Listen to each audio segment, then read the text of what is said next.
Yan guys, katatapos namin kumain sa steakhouse. So, busog-lusog. Salamat sa Diyos. Biyaya ng Panginoon. Yes. Yan po.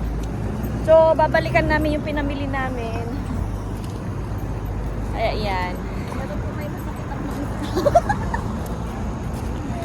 Masakit ang balakang dahil nadulas. Hindi sinasadya. Nadulas?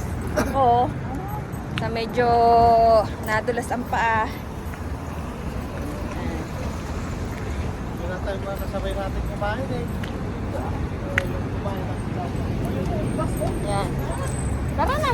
Paano yung box mo? Baklaran. Ayan. Sabi na ko, donut cross. Sabi niya, donut cross.